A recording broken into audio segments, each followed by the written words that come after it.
ಕೆಲಸವನ್ನು ಕೂಡ ಮಾಡೋದಕ್ಕೆ ಎಲ್ಲ ಕ್ರಮಗಳನ್ನು ನಾನು ತೆಗೆದುಕೊಂಡಿದ್ದೆ. ಹಾವೇರಿ ಜಿಲ್ಲೆಯಲ್ಲೇ ಶಿಗ್ಗಾಂವ್ ಬರೋದರಿಂದ ಹಾವೇರಿ ಗದಗ ಲೋಕಸಭಾ ಕ್ಷೇತ್ರದ ಜೊತೆಗೆ ಶಿಗ್ಗಾಂವದ ಅಭಿವೃದ್ಧಿಯಲ್ಲಿ ಕೂಡ ನನ್ನ ಒಂದು ಕೆಲಸ ಅಥವಾ ನನ್ನ ಒಂದು ಆ ಕ್ಷೇತ್ರದ ಅಭಿವೃದ್ಧಿಗೆ ನನ್ನ ಶ್ರಮ ಮುಂದುವರಿತದೆ ಅನ್ನುವಂಥ ಮಾತನ್ನು ಈ ಸಂದರ್ಭದಲ್ಲಿ ನಾನು ಹೇಳಕ್ಕೆ ಇಚ್ಛೆಪಡ್ತೇನೆ.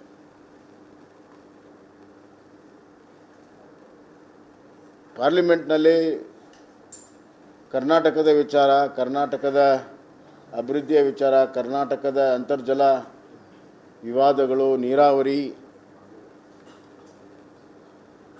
ಇವುಗಳ ಬಗ್ಗೆ ನಾನು ಹೆಚ್ಚಿನ ಒಂದು ಒತ್ತನ್ನು ಕೊಡ್ತೀನಿ ಅನ್ನುವಂಥ ಈ ಮಾತನ್ನು ಈ ಸಂದರ್ಭ ಇಚ್ಛೆಪಡ್ತೀನಿ. ವಿಶೇಷವಾಗಿ ಏನು ನಮ್ಮ ಕರ್ನಾಟಕ ಕೃಷ್ಣ, ಕಾವೇರಿ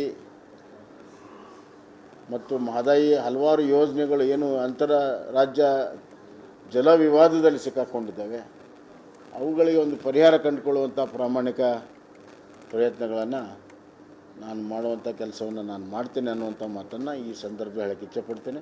ಕರ್ನಾಟಕವನ್ನು ಅತ್ಯಂತ ಪರಿಣಾಮಕಾರಿಯಾಗಿ, ದಕ್ಷವಾಗಿ ಕನ್ನಡಿಗರ ಪರವಾಗಿ ಪಾರ್ಲಿಮೆಂಟ್ನಲ್ಲಿ ನಾನು ಧ್ವನಿಯನ್ನು ಎತ್ತೇನೆ ಅನ್ನುವಂಥ ಮಾತನ್ನು ಹೇಳಕ್ಕೆ ಇಚ್ಛೆಪಡ್ತೇನೆ. ಮತ್ತು ನಾನು MP ಆಗಿದ್ದೇನೆ ಅಂತ ಕರ್ನಾಟಕದ ಅಭಿವೃದ್ಧಿಯಲ್ಲಿ ಆಗಲಿ ಮತ್ತು ಕರ್ನಾಟಕದ ರಾಜಕಾರಣದಲ್ಲಿಯೂ ಕೂಡ ನಾನು ಸಕ್ರಿಯವಾಗಿ ಇರ್ತೀನಿ. ಬಹುತೇಕವಾಗಿ ನಮ್ಮ ವರಿಷ್ಠರು ಅದೇ ಅಭಿಲಾಷೆ ಇರಬೇಕು. ಅದಕ್ಕಾಗಿ ಕರ್ನಾಟಕ ರಾಜಕಾರಣದಲ್ಲಿ ಇನ್ನಷ್ಟು ನೀವು ಕೆಲಸ ಮಾಡಬೇಕು ಮತ್ತು ಪಾರ್ಲಿಮೆಂಟ್ನಲ್ಲಿ ನಡಿ ಈಗ ಶುರು ಮಾಡೋಣ. ಕೇಸರಿಯಿಂದ ಮನೋಲ್ಲಾಸ ಮನಸ್ಸು ಮತ್ತೇರಿ ಕುಣಿದಾಡಿದೆ ನೋಡು, ಮನಸ್ಸು ಮತ್ತೇರಿ ಕುಣಿದಾಡಿದೆ ನೋಡು. ಕ್ಷಣ ಕ್ಷಣವೂ ಆಚರಿಸಿ ಕೇಸರಿ ಹಬ್ಬ. ವಿಮಲ್ ಬಾಯಲ್ಲಿ ಹೇಳಿ ಕೇಸರಿ. ಕರ್ನಾಟಕವನ್ನು ಉತ್ತಮ ರೀತಿಯಲ್ಲಿ ರಿಪ್ರೆಸೆಂಟ್ ಮಾಡಬೇಕು ಅನ್ನುವಂಥ ದೃಷ್ಟಿಯಿಂದ ಕೆಲವು ನಿರ್ಣಯಗಳನ್ನು ಅವರು ಮಾಡಿದ್ದಾರೆ. ಅದು ತಕ್ಕಾಗೆ ನಾನು ಕೆಲಸವನ್ನು ಮಾಡ್ತೇನೆ ಅನ್ನುವಂಥ ಮಾತನ್ನು ಈ ಸಂದರ್ಭ ಹೇಳಿಕೆ.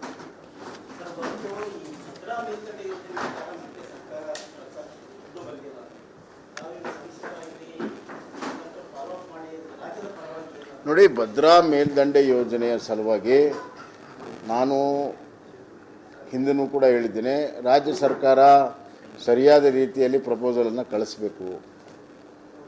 ಕೇಂದ್ರದಿಂದ ಅನುದಾನ ಪಡೆಯೋದಕ್ಕೆ ತಂದೆ ಆದಂಥ ವಿಧಾನಗಳಿದ್ದಾವೆ.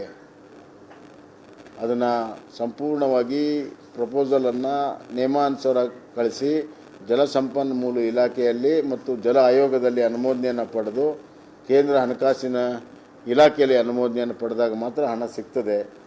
ಹಿಂದೆ ನಾವು AIBPಯಲ್ಲಿ ಸುಮಾರು 3,800 ಕೋಟಿ ರೂಪಾಯಿ 7 ಯೋಜನೆಗೆ ತಂದಿದ್ವಿ.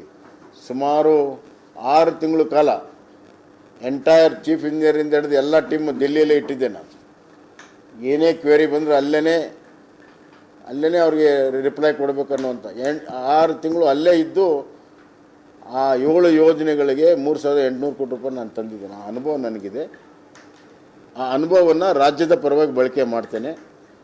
ಶೀಘ್ರದಲ್ಲೇ ಏನಾಗಿದೆ ಭದ್ರಾದಲ್ಲಿ, ರಾಜ್ಯ ಸರ್ಕಾರ ಏನು ಕ್ರಮ ತೆಗೆದುಕೊಂಡಿದೆ, ಯಾವ ಹಂತದಲ್ಲಿದೆ, ಏನು ಮಾಡಬೇಕು, ಮುಂದೆ ರಾಜ್ಯ ಸರ್ಕಾರದಿಂದ ಯಾವ ರೀತಿ ಪ್ರಪೋಸಲ್ ಹೋಗಬೇಕಾಗಿತ್ತು, ಏನು ಹೋಗಿಲ್ಲ, ಅದೆಲ್ಲದರ ಬಗ್ಗೆಯೂ ಕೂಡ ರಾಜ್ಯದ ಸಚಿವರು ಮತ್ತು ಅಧಿಕಾರಿಗಳ ಜೊತೆಗೂ ಚರ್ಚೆ ಮಾಡ್ತೇನೆ.